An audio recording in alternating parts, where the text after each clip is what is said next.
Hello everyone, my name is Chris Malherb, and today I would like to introduce you to our short module on interpersonal communication and style shifting. This module is designed to help you be more effective as a communicator in English, and in particular, to assess your own communication style, to determine the communication style of others, and to apply the art of style shifting to your communication. If you're interested, you can find more information and our ebook at www.self-help.training. Let's begin.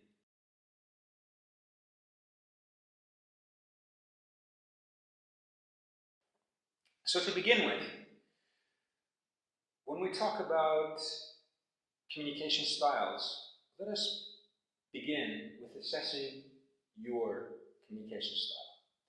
To assess your communication style, there is a short test at www.self-training. To begin with communication styles, at this point,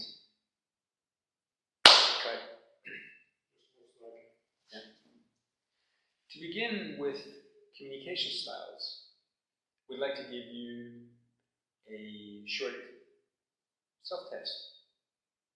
Go to www.self-help.training and look for our module on interpersonal communication. And there you will find a short self-assessment test to determine your communication style.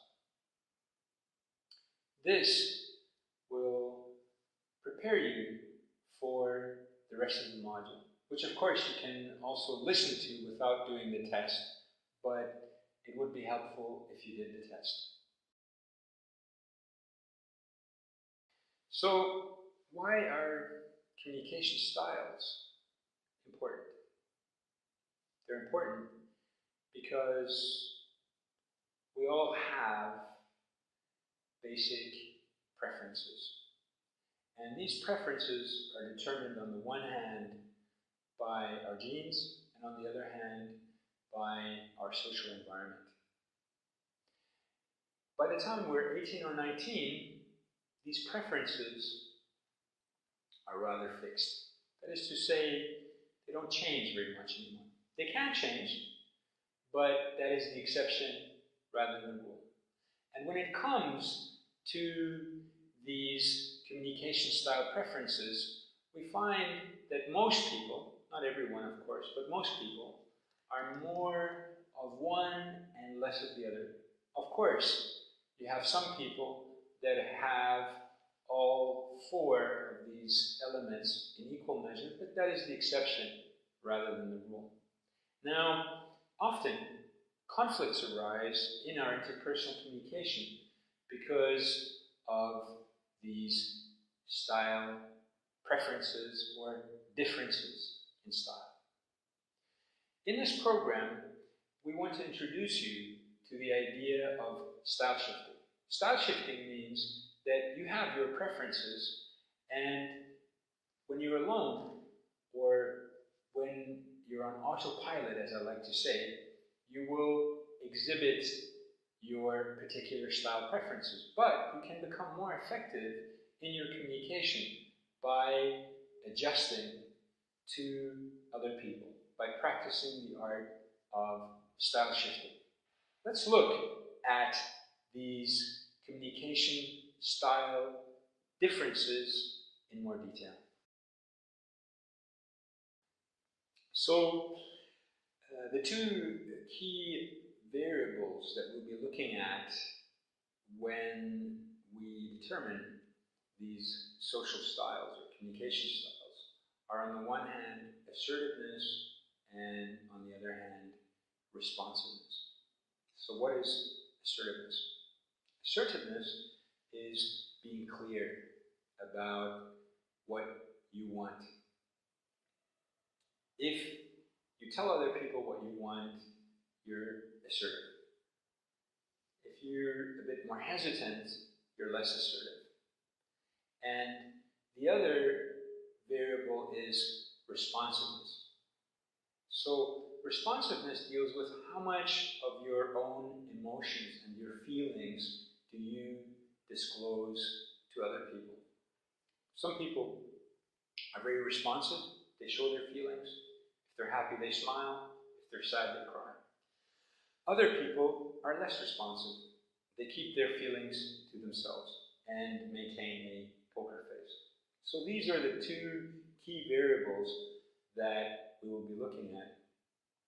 And taking those two variables into consideration, we come up with this model. So let us look at our model. To begin with, we've got the driver, or the dominant person. A dominant person is very assertive, but not very responsive.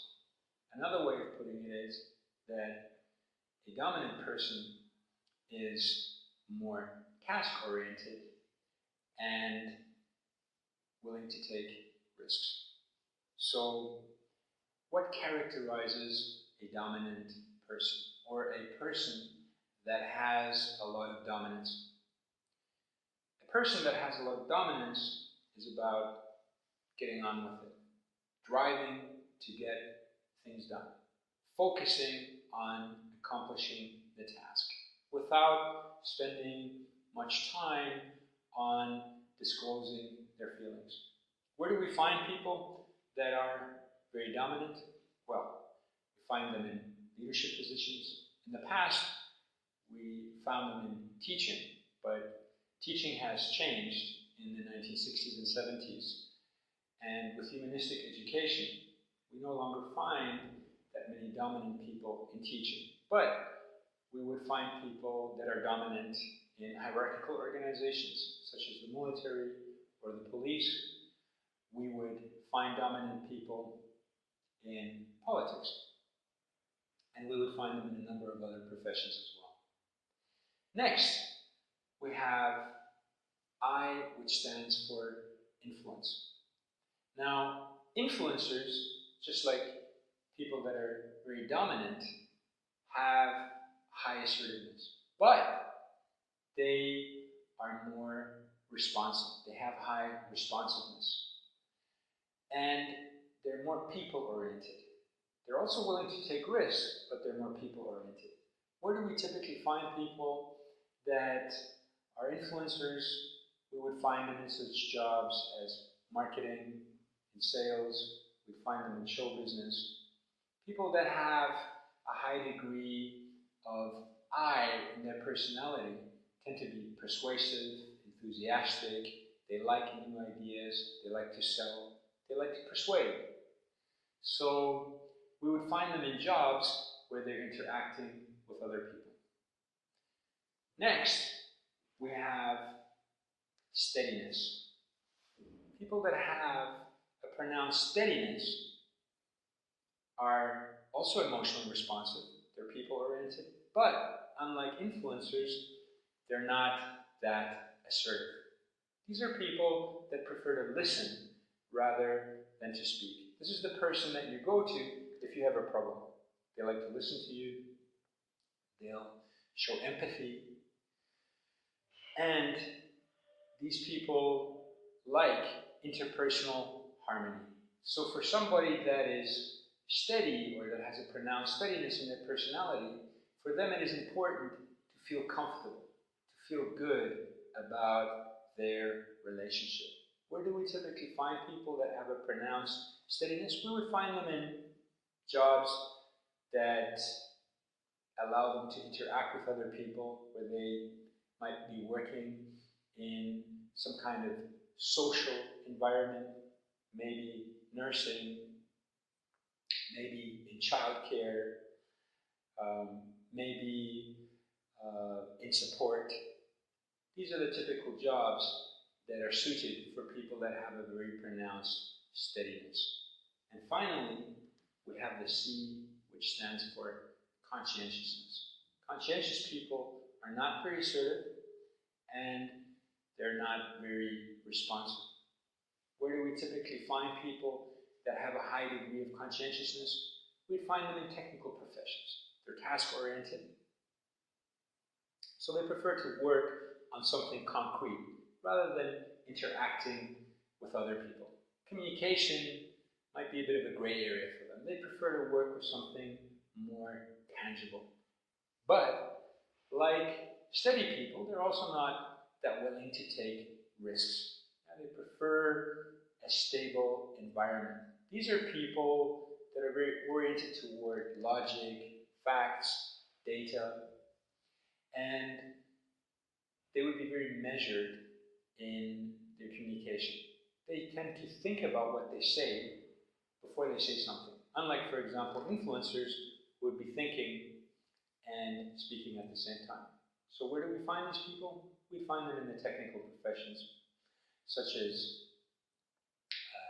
installation. We might find them in engineering. We might also find them in programming, computer programmers, for example. Now, we can recognize these different communication styles in the way in which people communicate verbally, through their voice, through their body language, and also through their personal space. Let's begin with the verbal communication. So, dominant people typically are very direct, they get to the point, they say what they want, they don't mince words, bada bing, bada boom, as I like to say. People that have a pronounced influence, they like to use metaphors, they like to talk in pictures, they might not necessarily get to the point, and as I pointed out previously, they tend to think and speak at the same time. Steady people are very measured in what they say. They don't say as much as people that have a pronounced dominance or influence. They prefer to listen. When they talk, they have a soft voice. They have a very empathetic voice. They use empathetic words. I see, I can relate to that, I can feel that, and so on. And people that have a pronounced conscientiousness tend to maintain the same pitch. There's not that much power in their voice. They don't show a lot of emotion in their voice.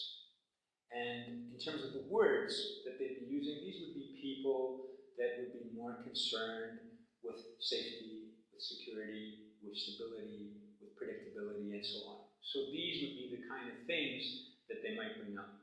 And we could go on talking about the voice, talking about the body language, and talking about the personal space, how you can recognize these different communication styles.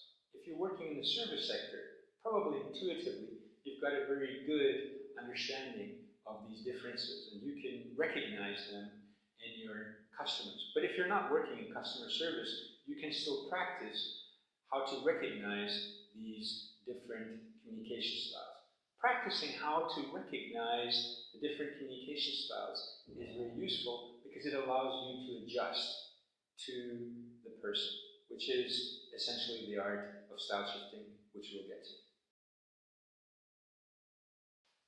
So each of these communication styles comes with strengths and with weaknesses.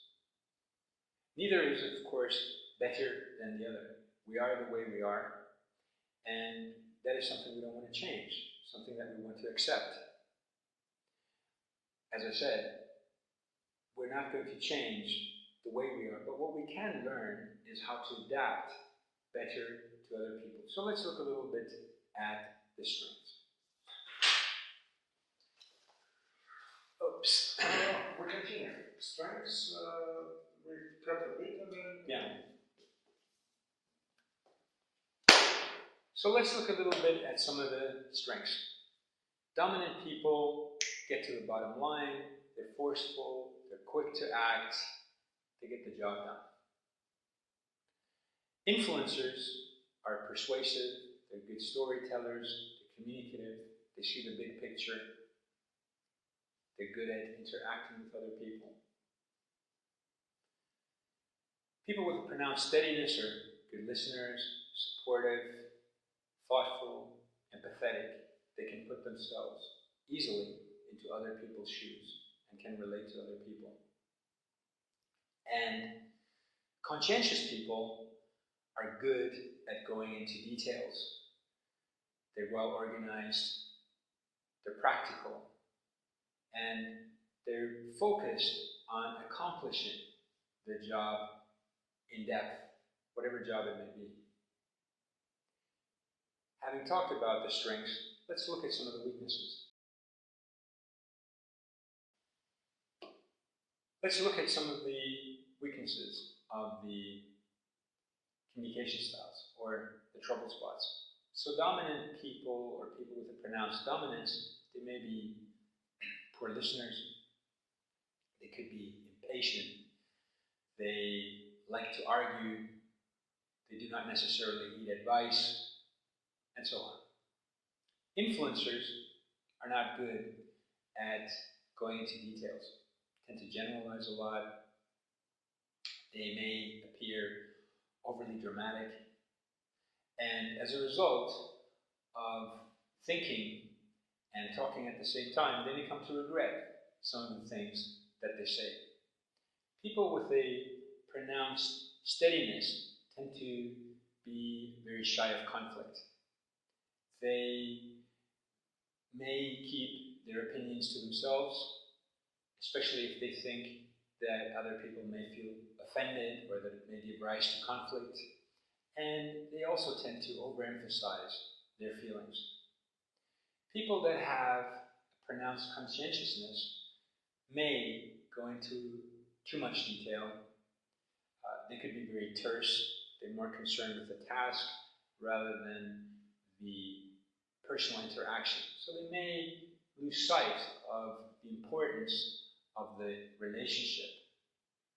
And they also may not necessarily inspire other people by virtue of not using their voice and their body language that much.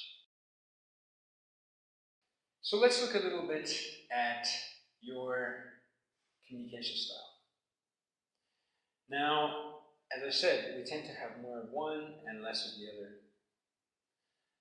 And typically, we have a combination of these different elements. In my case, I have quite a bit of I and some D. I have a little bit of S, but I lack the conscientiousness. Let me give you a practical example of how that impacted my communication. Many moons ago, I worked in a call center. In those days, we didn't have computers, so everything was done on paper. We had these paper files. And the organization that I was working for was comparable to the Automobile Association. So we would get phone calls from the general public. If somebody had a breakdown or a problem with their car, we would organize a towing truck. We would try and fix problems on the spot. If not, we would organize a hotel for people.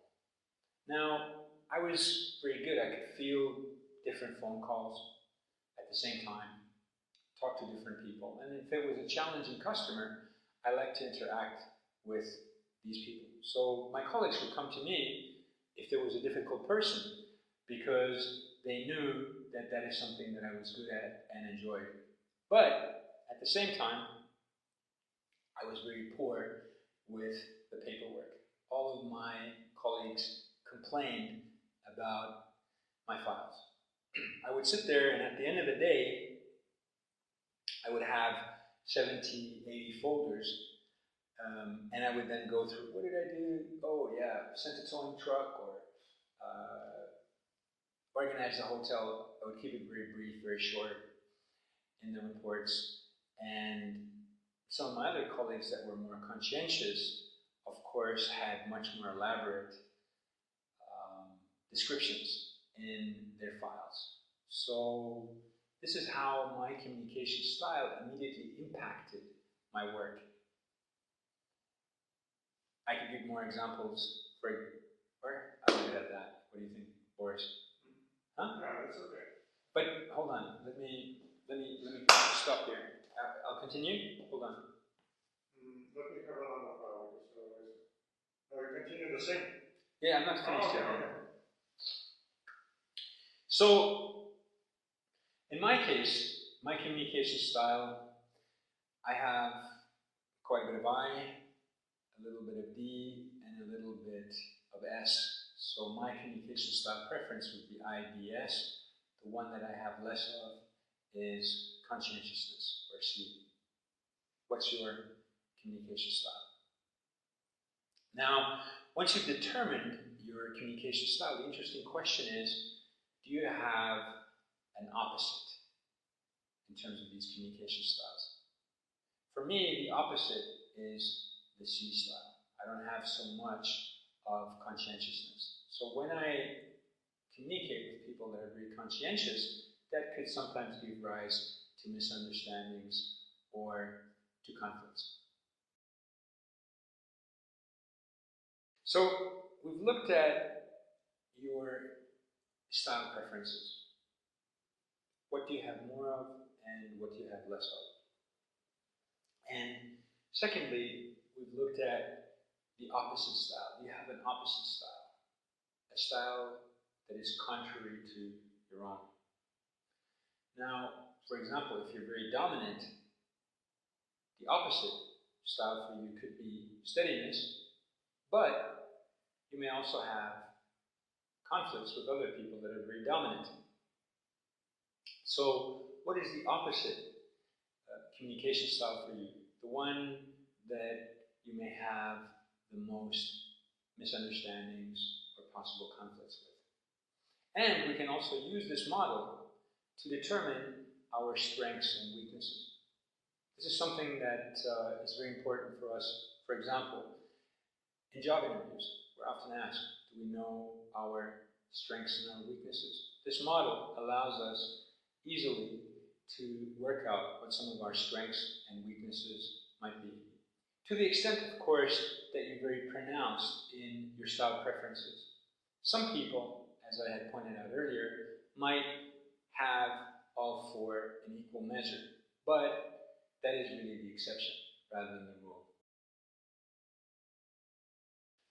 So, knowing our style preference and having identified the style preferences of others in our communication with them, the most important thing for us to be effective is to be versatile, or to practice the art of style shifting.